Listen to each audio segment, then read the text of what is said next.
Aujourd'hui, on va commencer le livre des Romains au chapitre 13 et l'objectif que Paul nous assigne dans ce chapitre, c'est de nous encourager à être soumis à notre gouvernement et respectueux envers nos dirigeants. Vous voyez, c'est un chapitre qui, traite de ce sujet, vous et votre gouvernement. La question et les questions qui se sont posées, qui se posent encore aujourd'hui. Devrions-nous désobéir au gouvernement parce qu'il fait des choses qui sont contraires à nos croyances en tant que chrétiens?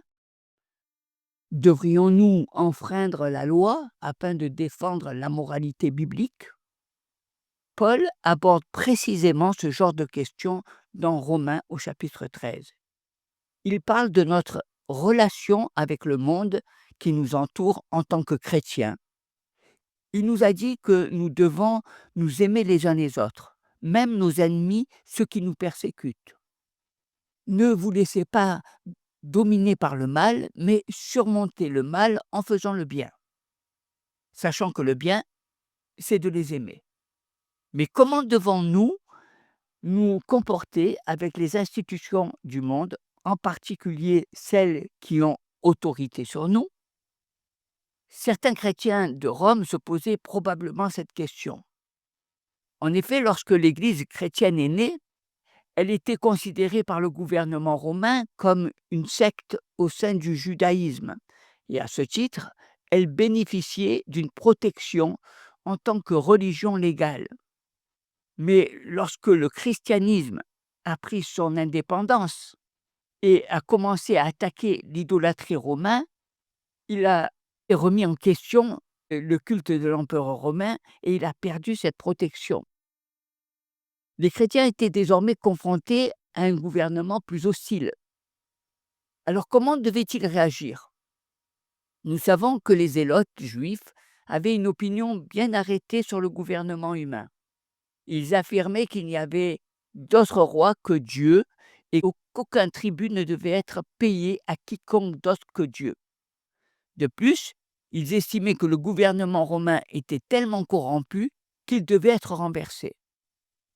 Ils s'étaient engagés à perturber la capacité de Rome à gouverner en se livrant à des activités terroristes. Est-ce la voie que Dieu veut que les chrétiens suivent? C'est une question qu'on peut se poser. Si notre gouvernement ne fait pas ce que nous pensons qu'il devrait faire, devons-nous essayer de le renverser? Au contraire, le mot clé qui résume la responsabilité d'un chrétien envers son gouvernement est le mot soumission. Suivez la pensée de Paul ici qui commence par une exhortation à la soumission. C'est ce que Paul nous dit dans l'Épître aux Romains, du verset 1 au verset 5, et nous allons lire les 2 premiers versets. Romains chapitre 13, verset 1, que toute personne soit soumise aux autorités supérieures, car il n'y a point d'autorité qui ne vienne de Dieu. Et les autorités qui existent ont été instituées de Dieu.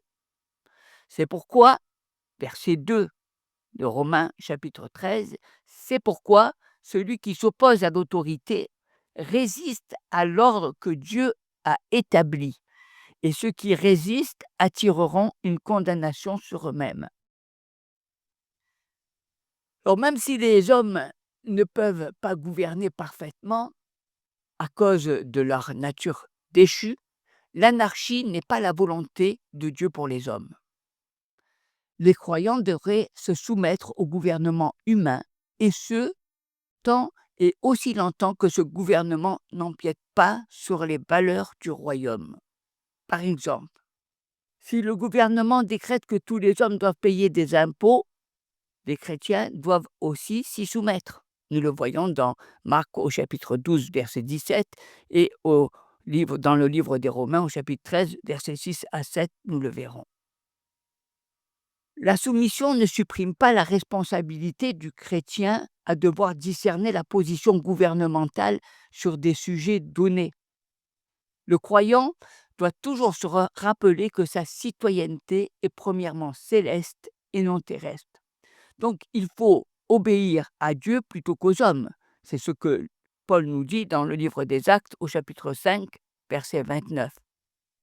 Être soumis, cela ne signifie pas nécessairement une obéissance aveugle à tout ordre que les autorités civiles pourraient décider arbitrairement de donner, mais plutôt la reconnaissance que nous avons été placés sous l'autorité du gouvernement civil par Dieu. C'est pour ça que, dans le verset 1, il dit que toute personne soit soumise aux autorités qui gouvernent, car il n'y a pas d'autorité qui ne vienne de Dieu, et celles qui existent sont établies par Dieu.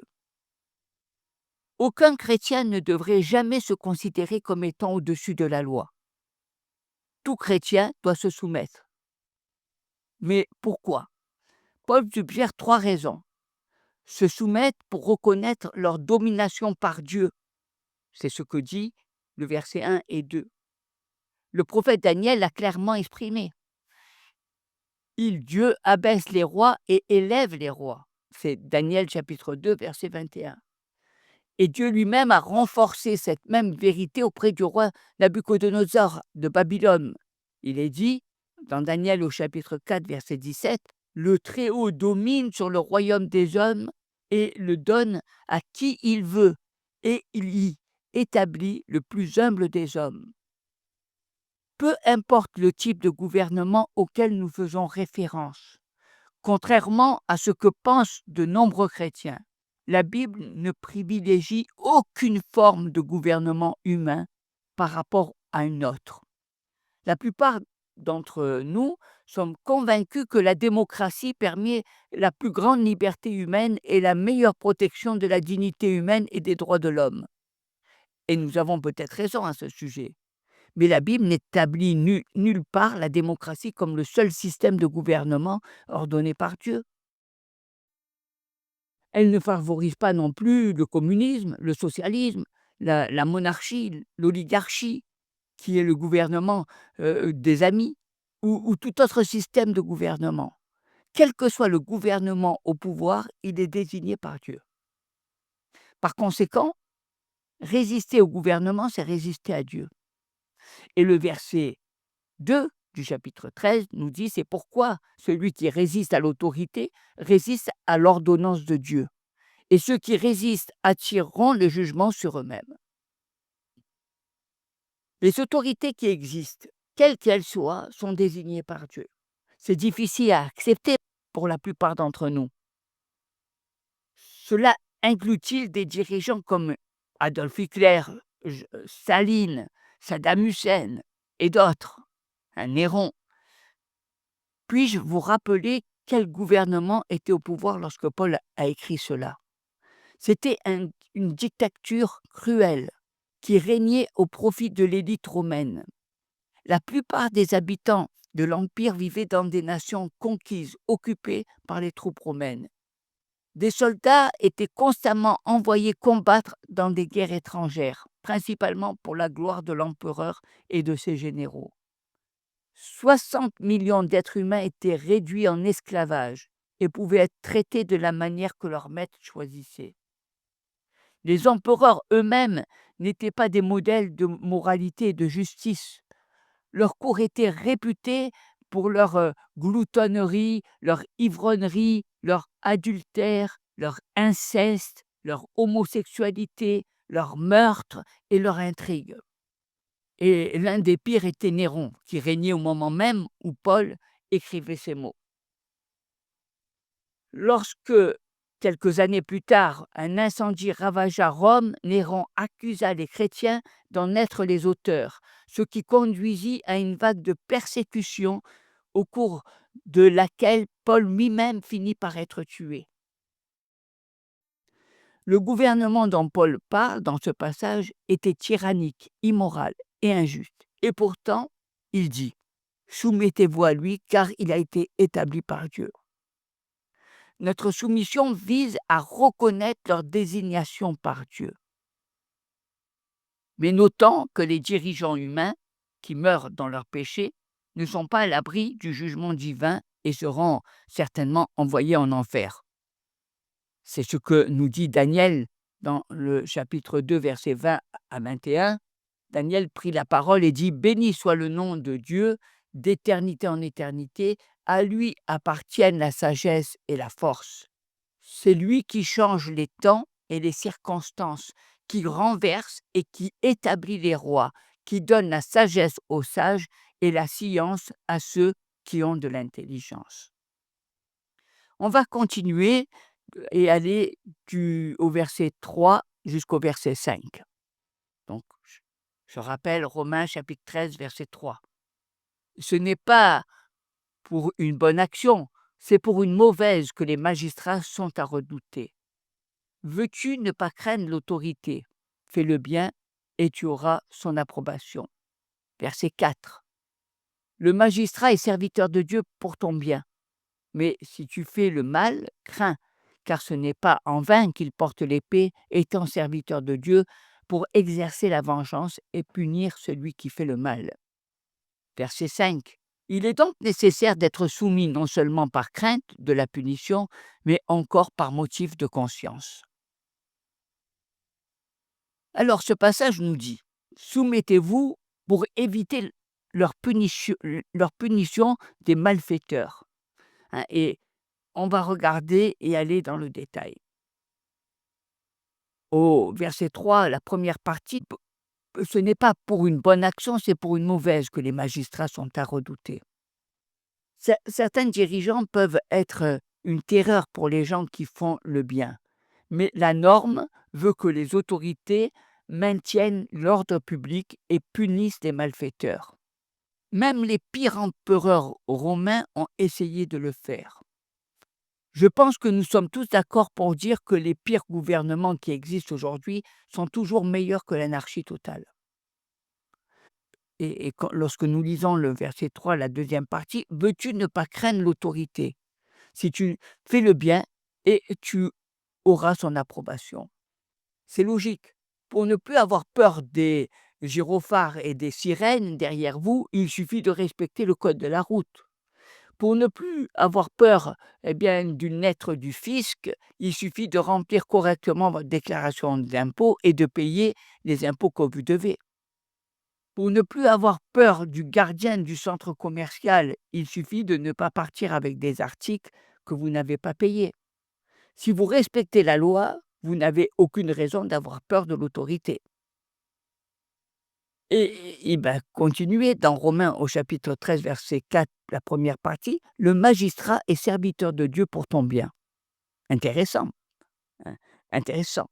Le gouvernement est appelé le serviteur de Dieu pour le bien. Les dirigeants sont les instruments de Dieu pour accomplir ce qu'il veut, et ce sont essentiellement de bonnes choses. Et Paul voyait les avantages positifs du gouvernement, même d'un mauvais gouvernement. D'une part, le gouvernement nous protège, nous et nos biens. Et les Romains avaient éliminé la plupart des bandits des collines et les pirates des mers, de sorte que Paul pouvait voyager librement pour prêcher l'Évangile. De plus, le gouvernement arbitre les litiges. Paul avait vu cela jouer en sa faveur lorsque, en tant que Romain, un fonctionnaire romain nommé Galion avait rejeté une plainte que les Juifs avaient déposée contre lui. On le voit dans le livre des Actes au chapitre 18, versets 12 à 17. En outre, le gouvernement fournit des services qui profitent à tous. Les routes et les navires romains ont contribué à la diffusion de l'Évangile dans le monde connu. Nous ne sommes peut-être pas satisfaits de tout ce que fait notre gouvernement, mais nous bénéficions du bien qu'il fait, comme la protection des pompiers, de la police dont nous jouissons, l'électricité, l'eau et les égouts dans nos maisons, ainsi que les routes, les parcs, les écoles, le service postal, les organismes de secours, les tribunaux et les juges qui entendent nos griefs, l'armée qui nous protège des menaces extérieures et bien d'autres choses encore. Nous pouvons comprendre ce que Paul veut dire. Notre gouvernement, et avec tous ses défauts, est au service de Dieu pour notre bien. Et si nous faisons ce qui est juste, nous n'avons rien à craindre de lui. C'est ce qu'il dit au verset 4, la deuxième partie, « Mais si tu fais le mal, crains, car ce n'est pas en vain qu'il porte l'épée, étant serviteur de Dieu pour exercer la vengeance et punir celui qui fait le mal. » L'épée peut simplement faire référence au droit du gouvernement de porter des armes ou elle peut faire référence à la peine capitale aussi. Et le verset 4 dans la traduction du Semeur nous dit: «Car l'autorité est au service de Dieu pour ton bien. Mais si tu fais le mal, redoute-la, car ce n'est pas pour rien qu'elle peut punir de mort. Elle est en effet au service de Dieu pour manifester sa colère et pour punir celui qui fait le mal.» La sanction de la peine capitale n'était pas appliquée uniquement comme un moyen de dissuasion contre le meurtre, mais comme étant une déclaration de l'immense valeur et du caractère sacré de la vie humaine créée à l'image de Dieu. C'est ce que nous voyons dans le livre de la Genèse au chapitre 9, verset 6. C'est cette image sacrée de l'homme, de la vie. C'est le dernier recours, c'est l'arme suprême, hein, d'un point de vue civil. Mais dans les 2 cas, nous n'avons rien à craindre si nous soumettons à l'autorité légitimement constituée et faisons ce qui est juste. Et c'est la deuxième raison de se soumettre. Maintenant, on va voir une troisième raison. Se soumettre pour avoir une conscience tranquille, c'est ce qu'il nous dit, hein, au verset 5. C'est pourquoi il faut se soumettre non seulement à cause de la colère, mais aussi pour des raisons de conscience. Le non-croyant peut obéir simplement par crainte du châtiment et peut-être parce qu'il apprécie les avantages dont il bénéficie. Mais le chrétien a une raison supplémentaire. Il connaît les Écritures. Il comprend la place du gouvernement dans les desseins souverains de Dieu et il sait qu'il doit se soumettre afin de garder une conscience claire devant Dieu. La plupart d'entre nous savons de quoi parle Paul. Nous pouvons nous garer de temps en temps sur une place réservée aux handicapés, mais nous sentons coupables. Si nous trichons sur notre déclaration d'impôt, notre conscience nous tourmente. Si nous sommes arrêtés pour excès de vitesse, nous regardons autour de nous pour voir si quelqu'un que nous connaissons ne nous regarde pas. Mais le Seigneur le sait et il voit. Nous en sommes conscients. Nous faisons donc ce que nous devons faire parce que nous voulons pouvoir le regarder dans les yeux sans honte. Voilà l'exhortation à la soumission et les raisons qui la motivent. Mais qu'implique la soumission? Que signifie concrètement se soumettre? Et Paul veut nous aider à mieux comprendre cela à l'aide d'exemples, et c'est ce que nous verrons demain. Que le Seigneur vous bénisse